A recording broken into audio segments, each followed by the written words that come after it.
There are two kinds of doctors. The first is the one that you go to when you're not feeling too well. Now, they take a good look at you, prescribe some medication, and then send you on your way. The other kind of doctor is the one that looks at you many days earlier. Now, they're the ones that tell you if you continue on the path that you're on, you could get sick or ill in the future. In other words, the first kind of doctor treats you after you're sick, and the second kind of doctor warns you before you get sick. The world that we live in today perhaps needs a very different kind of doctor, because we, the global citizens, are going through a lot of changes and challenges. Can you guess what this third kind of doctor should be? My name is Zuriel Oduwole. I'm a 19-year-old filmmaker and girl education advocate.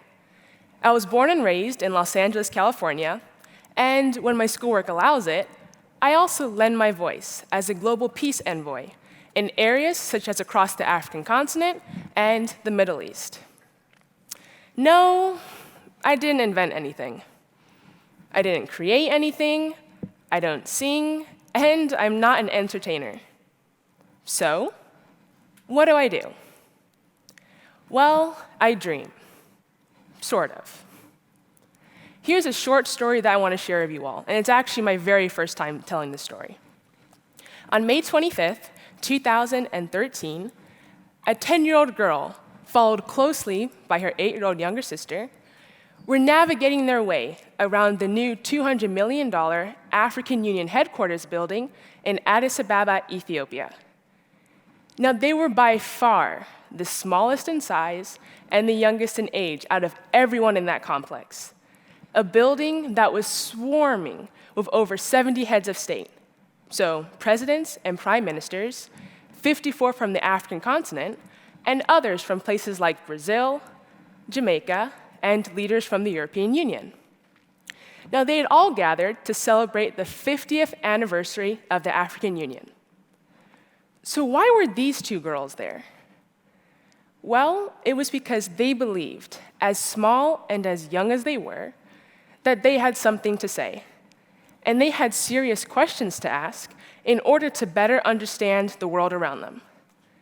That 10-year-old girl was me. While in Ethiopia, I'd set up 5 meetings over a course of 3 days.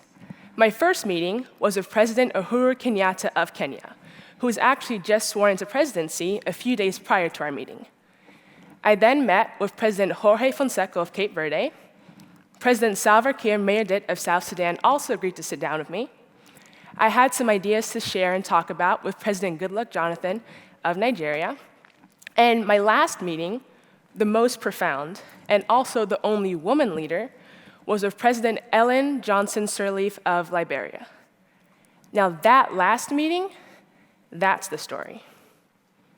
President Johnson Sirleaf said something indelible and eternally profound. She said, if your dreams don't scare you, then they are not big enough.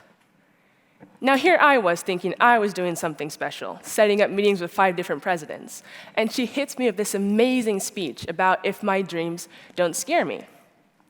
I knew then that I had to do something more, and maybe perhaps a bit differently too. So I began to raise my hand until someone noticed and asked me what. Heavy as it can feel, and painful as it may be after a while, I've been raising my hands ever since and keeping them up for as long as possible until someone asks me what. I first did this when I was 13. It was at the United Nations in New York, and at the time I'd found out that Guyana and Venezuela were on the brink of military conflict over the disputed Essequibo oil territory. So I first wanted to sit down with President David Granger of Guyana to talk about this issue. I raised my hand here because I thought as a girl, I had a vantage point of simplicity that adults didn't see. I wanted to talk to him as a girl, as a teenager, and on behalf of all the girls in this country who probably didn't have a say as to whether or not they went to war with Venezuela. I again raised my hand at a climate change summit because I wanted to ask a question that no one seemed to be looking at. Why did I raise my hand here? Well, because I saw a confluence between climate change and girls' education, and I wanted others to see it too. I raised my hand again when I was 14.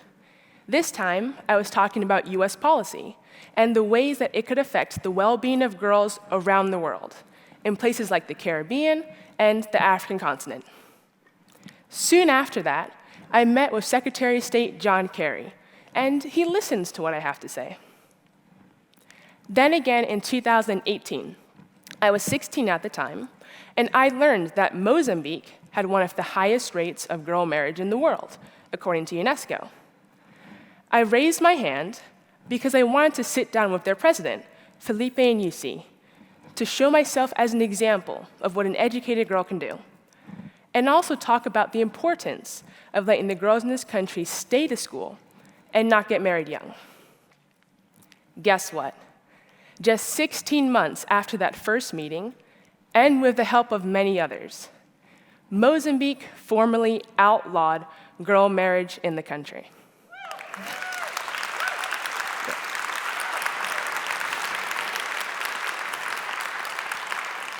Thank you. So how did all of this start? Well, I'm the oldest of 4 children, and my parents, who were immigrants, they always valued education. So we had no choice but to learn. Growing up, our dad always had this rule. He thought that if we wanted adult privileges, like playing with what we wanted to, when we wanted to, we also needed adult responsibilities, such as learning things we didn't necessarily want to be learning. So what was this adult responsibility? Well, we had to watch the news 1 hour a day, and not US news either. We had to watch foreign news, so things like BBC and Sky News. Then we would have to identify a problem, and he would ask us a very simple question. If you were president, what would you do to fix that problem? I'm sure you can imagine, as a 6 or 7-year-old, this isn't exactly what I wanted to be doing or how I planned on spending my spare time. But I liked the adult privileges part of the deal, so I dug in. Now, just quickly, I want to do something. By show of applause, how many of you remember math class in school? So yeah, there you go. Okay. So most of us, right? Now, how many of you liked math class in school? Oh, okay. I was expecting a lot less applause. Good for you guys. So if you recall, I'm sure you'd remember, the kids who would always raise their hands to ask or answer a question. Now, the teacher couldn't help but call on them because of the attention that raising that hand drew. And that shows the simple power of putting up your hand. My dad taught me this very simple math equation. Nothing plus nothing equals nothing. In other words, if you do nothing and you expect someone else to do something about something, then ultimately you get nothing. Here's something about this issue of education, girls' education, and out-of-school children, and why we all should be raising our hands too. Yes, we need gender parity in all aspects of society. Why shouldn't we have it? But in order to get there, we first need to start with education parity, hence this issue of girls' education. Now, every year, we hear of this large number of out-of-school children, mostly girls. And I think the last time UNESCO counted, it was somewhere around the 260 million mark. Now, I think that we should change the metrics that we use to measure child development from out of school to not educated. The famous saying is, don't let schooling get in the way of your education, right? Well, if we focus on education in addition to schooling, then we're providing opportunities for children to learn skills like coding, entrepreneurship, or in my case, I teach filmmaking because that's what I know. I started my filmmaking workshop when I was 13, and I've now done it for over 520 students in 6 countries. In that very first workshop that I had, one of the young women who attended, she took everything that she learned. She went out, borrowed a camera, and made her own full-length film. And she got to shop it around to TV studios in her country as well. Now that shows the power of education. Yes, school is still important. But with education, we have the opportunity to reach those who either didn't have access or maybe missed out on the opportunity to go to school completely. So, to everyone here, know that everyone has a voice. Small, loud, shaky, tiny, or high-pitched. It's still a voice. Use that voice by raising your hands and keeping it up until someone asks you what. Now, I want us all to do just one more quick exercise. It'll take no more than 3 seconds. Can I have everyone here just raise your hands? Yeah, just like that, everyone.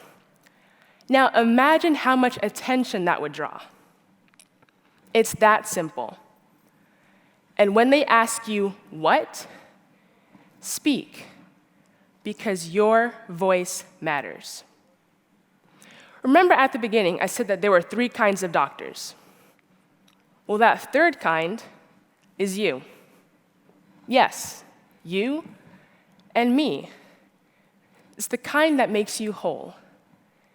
See, the first kind of doctor fixes the problem. And the second kind of doctor anticipates the problem based on signs and trends that they're seeing. But that third kind of doctor prevents the problem from happening entirely. We are that third kind of doctor. Through compassion, making peace, helping our neighbors, volunteering our time. We all know what is right. And that's why we must raise our hands until someone asks us what. I didn't say that raising your hand was easy, with everyone watching you and second-guessing you. But we must, you must, if you believe, and if we youth ever want to truly change this world definitively. Thank you all for allowing me to share my little experiences with you all today. Thank you very, very much.